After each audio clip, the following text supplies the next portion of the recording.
안녕하세요, 심슨입니다. 오늘은 23 플러스 23 플러스 알파 그림의 특징은 뭐가 있을지 알아보는 시간 가져볼까 합니다.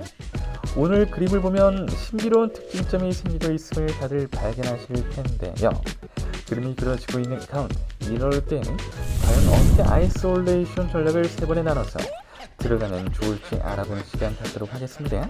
어떤 특징점들이 필요할런지 오늘날의 구간 그립을 통해서 알아볼 테니 오늘도 저와 함께 성토해보세요.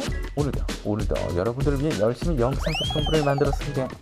그러니 꼭 끝까지 시청해주세요. 또한 시작하기 전에 구독, 좋아요 잊지 마시길 바라면서 힘차게 시작해보겠습니다. 오늘 우리가 보고자 하는 그림입니다. 이렇게 생겼는데요. 223 그리고 223 그리고 또 다음에 223에서 플러스 알파의 그림이 벌어지고 있어요. 지난번에도 이런 식으로 다중장줄에서 발전이 되는 그림들 구간을 이야기를 해본 적이 있었는데요. 이런 구간에서는 과연 우리가 어떻게 해야지만 좋은 방향으로 가서 마무리감을 가지고 갈 수 있을지 알아보는 시간을 가져볼까 합니다. 제일 먼저 223 그림과 함께 마지막으로 올라오고 있는 그림은 247인데요. 223에서 분명히 그대로 바로 올라오고 있는 발전되는 장줄 그림으로 잘 생각을 해보시고 이런 그림을 위한 배팅법은 어떻게 가지고 가는 것이 좋을런지 고민해 보도록 하겠습니다. 그리고 정말 중요한 것은 다름 아닌 223 그림을 위한 특징 설정법인데요.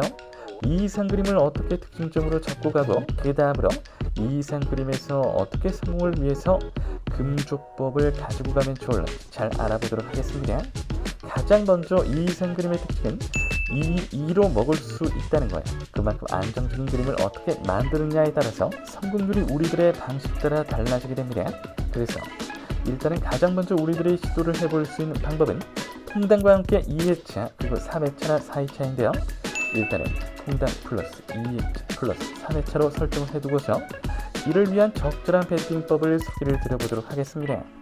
이렇게 그림이 그려지고 있을 때 저는 여러분들에게 추천드리고자 하는 방법으로 바로 퐁당에서 먼저 퐁당 마감을 해야 한다는 겁니다. 그리고 나서는 또 2회차 그림에서는 바로 고정 배수로 한 번만 더 올라가고요.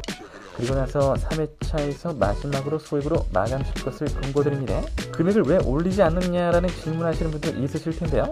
이렇게 전체적으로 특징점이 있기는 하지만 회차가 적은 평균적인 그림일 때는 무리수를 두지 않는 것이 아무래도 좋을 수가 있어요. 물론 더 많이 먹고 싶고 가지고 가고 싶은 마음은 이해를 하지만 그렇다고 해서 그냥 원하는 대로 막 마구마구 설정해서 들어갈 수 없는 노릇이거든요. 그래서 만일 어딘가를 내가 파악을 하고서 제대로 잡고 가고자 하신다면 이런 식으로 어느 정도는 특징에 맞게 회차와 함께 금조법 설정을 올바르게 해야 한다는 것을 꼭 명심하시길 바라겠습니다. 그에 맞춰서 밸런싱은 잡아지는 것이고 무리하지 않고서 마무리감을 가지고 갈 수 있는 것이기 때문에 어떻게 설정하는지를 앞서서 잘 고민해 보시고 부디 좋은 결정 내려보실 수 있길 바랍니다.